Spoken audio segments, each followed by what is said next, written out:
Why does the female protagonist suck? How many games and movies are we gonna get with an insufferable female lead that fails to drum up any kind of success, whether that be critically or financially? How many times are we gonna be told it's because of the toxic male gamers? But is it our fault? Are we the reason these female-led games are failing? No.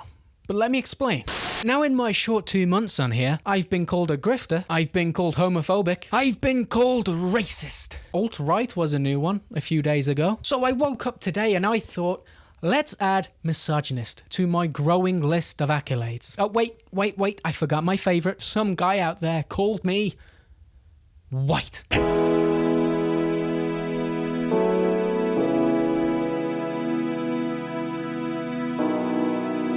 I just don't know how I'm gonna cope. So what do I mean female protagonists suck? Can I just not stand to see women in our media? Oh, I can't look! Turn it off! No, that's not it. Some of my favourite and other people's favourite games and films have female protagonists. Some of the most iconic games have female leads. Resident Evil 1, 2 and 3, Tomb Raider, Silent Hill 3, Dino Crisis, Metroid. No one ever complained about those characters. Granted, early days of the internet, but those characters became icons. And there's more. Those were just off the top of my head. Resident Evil is one of my favourite series, and I hope the next game is about Jill and Leon. Jill and Leon. I want those two in a game together, please. Make it happen, Capcom. Make it happen. There are also some good female leads from the new games. You know, like... Help me out here, boys.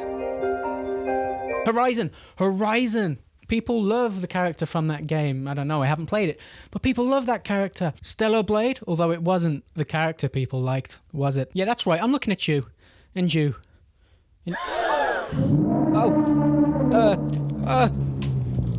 Jokes aside, yes, there are still some good games with good female protagonists. Hold on, Stellar Blade doesn't count because that was the Eastern games industry. So really, women in games has never been a problem for toxic male gamers. The false narrative that it is a problem is the exact reason these journalists deserve the layoffs. It's the go-to defense, isn't it, when a female-led game or movie flops? Well, it's either that or it's racism, or both. You don't like our game because you're a racist and a sexist. No. The characters were just badly written. Sexist, maybe write better? Racist. You've never received criticism in your life, have you? So it's unclear when feminism started to work its way into gaming. It was left alone for a long time because gaming was seen as geeky, nerdy. But you know, once people saw how popular it was and how much money it made, well, you see, they've got to make it about them, haven't they? Same thing happened with comics, and comics are in a really, really bad way. God damn. There is also this lie that there is more women playing games than men. Yeah, if you include mobile games, sure, but I don't think Doris playing level 7000 on Candy Crush is tuning in to the Xbox Showcase livestream, is she? I don't really think she sees herself as a gamer. But, there is a lot of women in the gaming space. There is. And I think a lot of them are probably thinking the exact same as me here. Maybe. I'd say it started to get obvious when Anita Sarkeesian started making videos about butt coverings. Strategic butt coverings. That's right. Butt coverings. It was about that time that games started to get heavily criticized for female representation and them being over-sexualized. You see, when this stuff started happening, I just thought, this is ridiculous. No one's ever gonna take this seriously. Yeah, I was wrong. I was so wrong, because over the last decade, we've seen a lot of changes. Now I just want to note here that I can acknowledge that most games back in the day were male-led, just like movies back in the day were mostly male-led. And I think it's a good thing to have more female-led games than we did in the past. I think that is something most of us can agree on. But it was never as male-dominated as they made it out to be. And they went so far past just making more games with female leads that it's caused so much of a backlash, the gaming community is starting to have female lead fatigue. What's that? I'll explain later. Now, the rise of feminism and just altogether far-left ideology in gaming didn't go unnoticed. Cue Gamergate. Now, if you don't know what Gamergate is, let me tell you the short version. So all that far-left ideology had been brewing brewing in the gaming industry, you know? It'd just been brewing. There were people talking about it, but there wasn't that many people calling it out. They would get annoyed, sure, but it's not like now where there are so many channels talking about this stuff.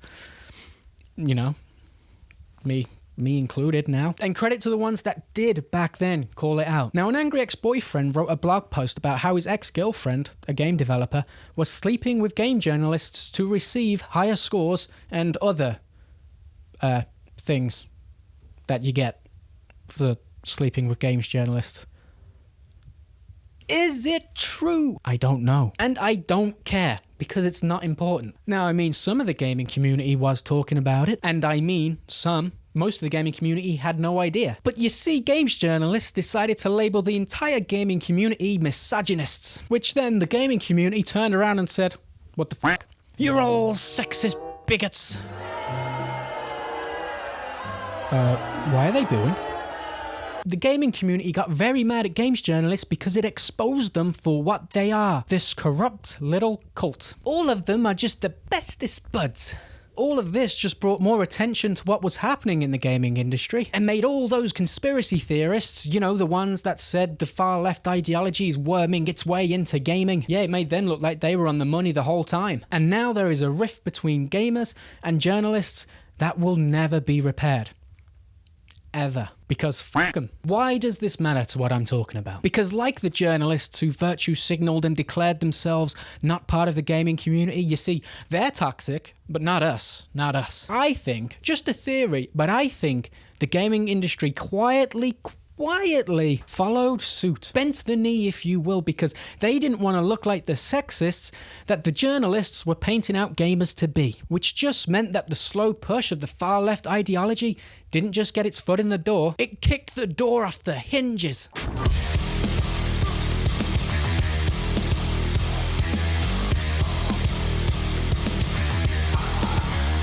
We got male characters getting replaced or emasculated. We got so many female-led games. We got studios hiring activists, which in turn makes the games about the message. I don't know if we've seen the worst of it. Veilguard was only last year, and that was possibly the most egregious example of it so far. So, I'm non-binary. Now, the result of this, among other things which I've either discussed or will discuss in future videos, is the damage to female characters. Male characters too, but we're talking about female characters today. Female characters, I feel, are not written well at all now, for the most part. The strong, independent woman that don't need no man is a meme, but it's true. It's not. Okay, how about this? How many times have you played a game or watched a film/TV show where the only problem the woman has is they don't know how great they are because the world just won't let them be seen? You see, the man is keeping them down. It's a lot more common in films and TV, but it is in games too. They don't write female characters with any flaws or any inner conflict, either because it's written by activists whose only goal when writing a story is to force their political agendas into it, or they're too afraid to look like the sexist gaming community. So, do you like my game? You think women are flawed? No, well, women are perfect. I mean, to have any sort of meaningful character arc, the character has to grow. Women need to grow now? Okay.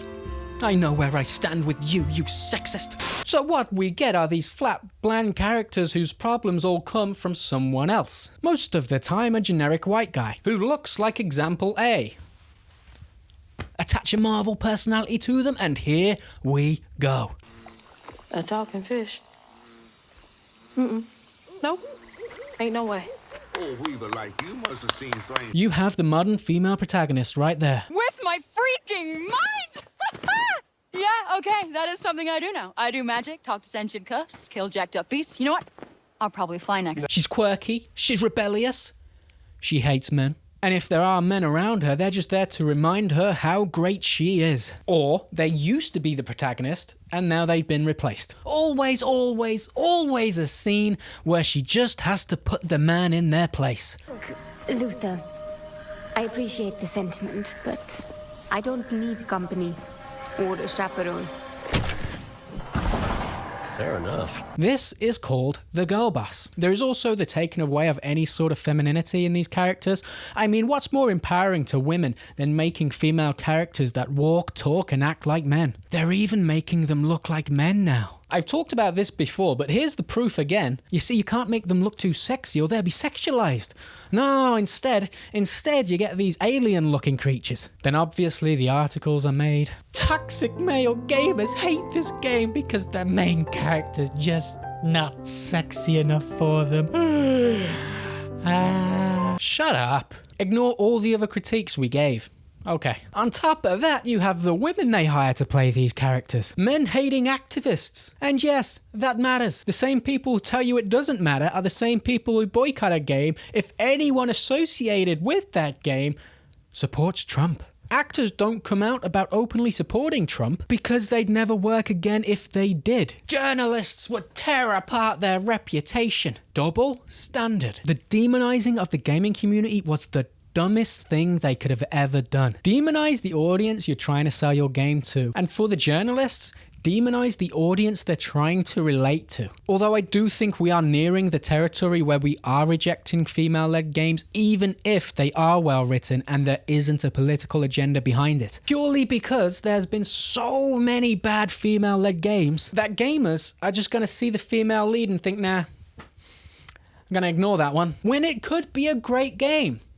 That is female lead fatigue, and I think it's starting to set in if it hasn't already. I just wanted to add a little note here that I think a big reason for female lead fatigue is Hollywood. The games industry and the movie industry tend to cross over, especially with, your superhero films. The film industry is way worse than the gaming industry for this. Just look at Star Wars and Marvel. Although the games industry is doing its best to catch up. Split Fiction got called woke because the two main characters are women, when all the game director did was base the characters off his daughters. And it got met with backlash because people assumed it would be another bad game. The only people to blame for this are the gaming industry. No one was complaining years ago when Metroid turned out to be a woman. They didn't care. But now the gaming industry, rightly so by the way, are being watched very carefully. Shouldn't be that way, but they made it that way. We don't want to stop having female leads. We don't. I praised Expedition 33 so much for writing great female characters. I wanted to make a point that when they are well written, when there is no woke ideological dialogue beating you over the head over and over and over again, when the male characters aren't pushed aside or emasculated for a cheap girl boss moment, when you make them look like actual women, gamers will love them. It's what creatives are capable of when they don't have to abide by these stupid rules lorded over them with threats of a hit piece if they don't bend the knee. That's if they're not fully brought into the ideology already. But sure, continue to blame toxic male gamers. See how that works out for you.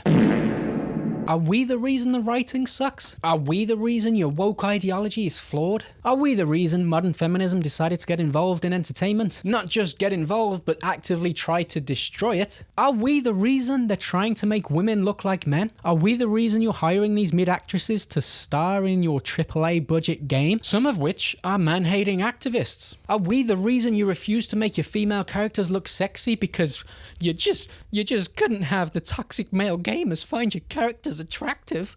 Are we the reason you try to emasculate men? No, we aren't the reason for any of that. Maybe, just maybe, you should focus on writing good characters. Drop the political nonsense and just make good characters. But obviously that's easier said than done because the Western games industry is infested with activists, which unfortunately for us gamers, we get more of this.